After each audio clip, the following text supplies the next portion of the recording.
તો કેમ છો મિત્રો, સ્વાગત છે આપણો એક નવા વ્લોગમાં। તો આજે આપણે ખેતરે આવી ગયા હતા અને સામેની બાજુ જોયું તો મસ્ત સરગવો આવી ગયો છે ઝાડ ઉપર અને આપણા ખેતરમાં ઈંડા અત્યારે લણવાનું ચાલુ છે। તો અત્યારે ઈંડા બધા લણી રહ્યા છે અને ઝાડ બી સારી એવી ઉગી ગઈ છે આપણો। અને આપણે મસ્ત સરગવો લઈ લીધો છે તો ઘરે જે મસ્ત શાક બનાવવાનું થાય છે અને ગરમી સ્ટાર્ટ થઈ ગઈ છે તો આપણે વિચાર કે આપણે બધા છોડવામાં પાણી વેડી દઈએ।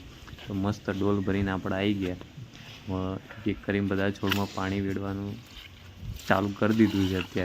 અત્યારે જેમાં આપણે પાણી વેડીએ છીએ અત્યારે એ મસ્ત જામફળનો છોડ છે પણ સુકાઈ ગયો છે અને બાજુમાં તુલસી માતા છે અને એની જ લાઈનમાં આગળ ઘણા બધા છોડ છે। એમાંથી એક આ પટાનો છોડ છે તો એ બી ઘણા બધા છે તો એક એક કરીને એમાં બી પાણી વેડી દઈએ આપણે।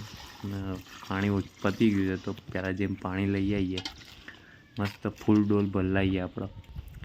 તો પાણીની ડોલ ભરીને પછી બધામાં આપણે પાણી વેડી દીધું। અત્યારે દરેક છોડમાં ટામેટાના છે, મરચાંના છે, બધા જ છોડ છે આપણે પણ હજુ ઉગીએ છીએ।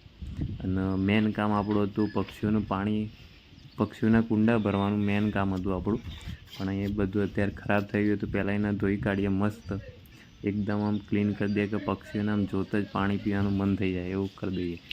તો આ થઈ ગયું। એમાં અંદર પાણી વેડીએ છીએ આપણે, ફૂલ ભરી દઈએ એકદમ ફૂલ।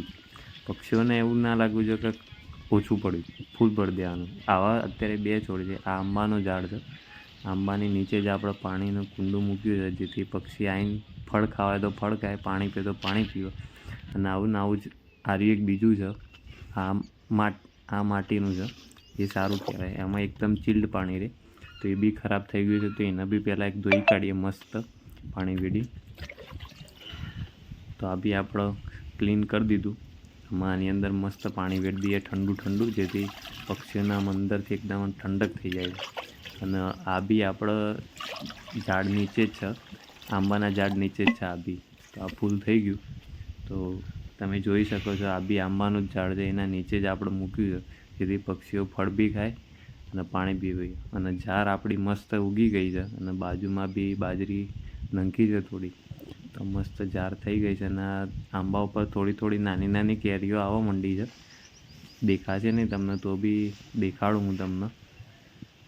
એ આ રહી કેરી છે, હજુ નાની જ છે પણ આવશે। તો આજનો વ્લોગ આટલા જ, મળીએ નેક્સ્ટ